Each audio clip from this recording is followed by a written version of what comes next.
Next, we're going to bring up William Wagner. You see him there in that beautiful shirt. And he's with On Second Thought TV. If you haven't heard of On Second Thought TV, you've obviously been living in a cave somewhere.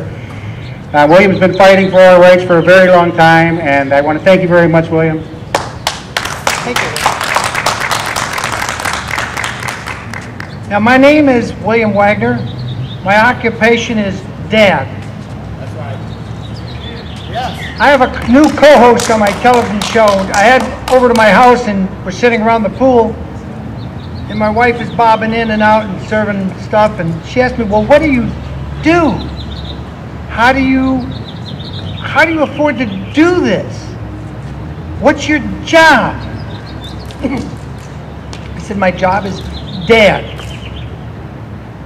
Nobody else holds the office for my 7 children but me. That's right. And that office is dad. That's right. They have a father in heaven, but I'm the dad, imperfect as I am, in this world for my children. And I love all 7 of my children. 2 of them were from a different mother. And one day she said, if I have your baby, I'll never leave you.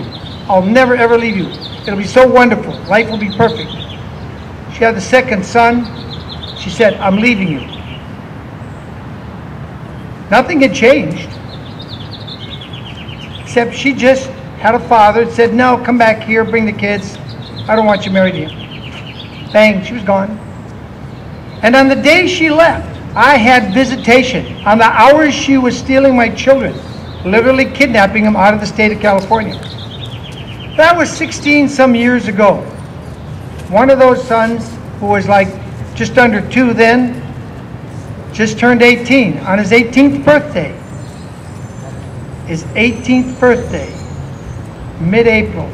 I sent him a certified registered letter after I located where she had moved and was hiding him. He's the only one authorized to pick up that letter. It had cash, had a letter from his dad. I had not seen him since the summer of '04. And then only for 2 weeks. And without having any stress between them and me, a judge decided, well, she doesn't want you to see him anymore, so your visitation of 1 week only in California, or only in Wisconsin, and only in 4 counties is gone. Your 1-hour phone call every week is gone. I asked to appear by telephone because he had let the mother do that many times. The mother only lived 2 miles from the courthouse. I lived 3,000 miles from that courthouse. He would not let me make a phone appearance. But anytime she wanted to, she could make a phone appearance. It's all about the money. Every bit of it is about federal funding to the state, so these clowns in here, these 80 clowns in the assembly, can help balance their budget because they won't cut back on the state employees' union pension funds. They won't cut back on their own some $180,000. I remember when the president only made $100,000 a year. The president of the United States only made that much. Anyway, I demanded a jury trial 10, 12 years ago. They said, we're not going to let you get away with not paying child support. I said, I'm not going to let you get away with not letting me see my own children. Under common law, the father owns the children. That's the common law. And the common law is part of the United States Constitution. They said, we don't want to hear that, Mr. Wagner. I said, well, good, give me a jury trial. She said, you come back on such and such a date and Monday, and you'll be here at 9 o'clock, and we're going to give you a trial. I said, good, I'm up for it. I showed up, the other side didn't. They said, oh, it was dismissed. We were just going to put you in jail for failure to pay. I said, well, I don't want it dismissed. I want my trial. She said, no, you can't have a trial. And she said to the prosecutor, what did we do? I said, oh, you dismissed us last Friday. Well, there's a 10-day rule in my county. They have to give you 10-day notice when they dismiss something. They give me 10 days. I hadn't even got the notice. It got to me 3 days after that day I got the notice. Well, I refused to pay until the court far away in the Midwest said, okay, you're going to get to see, jump through this hoop.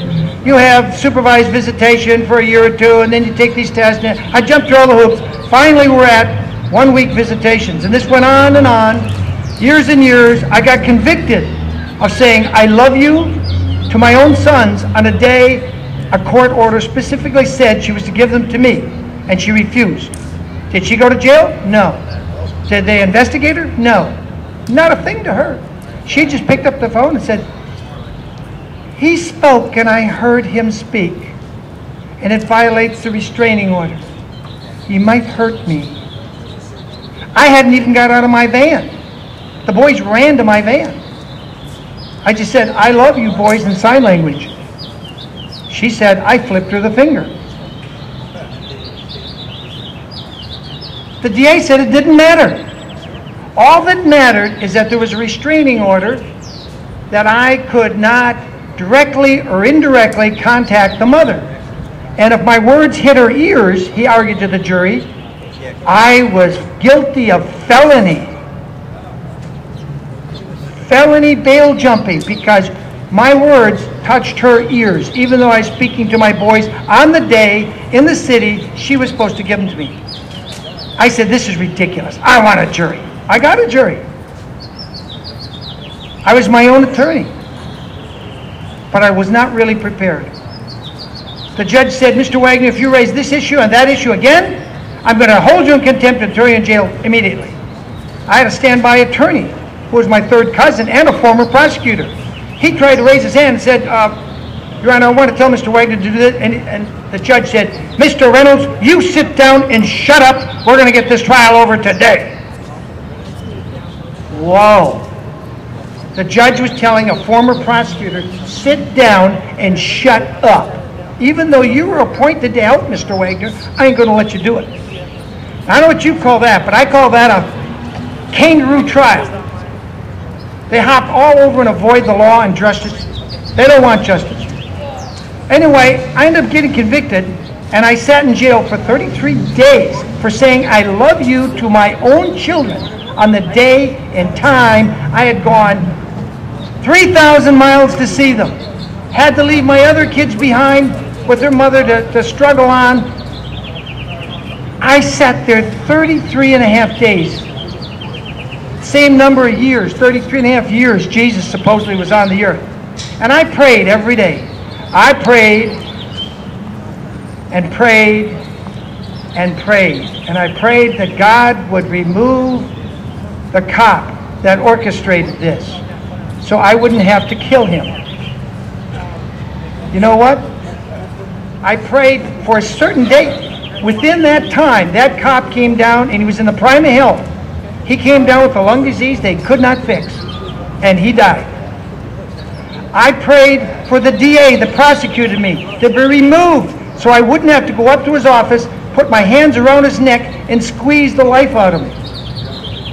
This DA had been unopposed for 5 or 6 terms. Nobody had run against him. The next election, he was opposed by a young upstart, fresh out of law school, and beaten. Don't tell me God doesn't answer prayers. I didn't have to kill anybody. Thank you, Jesus. God does work. Maybe not always perfectly the way we want him to, and not in the time frame we want him to, but he does work. But when I was sitting in that jail 10, 11 years ago, thinking, I am now a convicted felon for saying I love you to my own children. I served my country in Vietnam. 5 of my cousins died, and their names are on that Vietnam memorial. I'm a disabled veteran from Vietnam. I get a disability check because of what happened to me in Vietnam. And now I become a felon because I said I love you to my own children on the day and time. I got deep down angry. The kind of anger that you don't scream and yell and shout. It changes the metal of your soul. And I found myself from that day forward doing everything I could to expose the rotten criminality of the entire judicial system, the family court. In 2000, I started my own public access television show. Last year, it got picked up by 13 million homes in Europe on a new European English channel called America Unleashed, and On Second Thought runs in prime time on America Unleashed.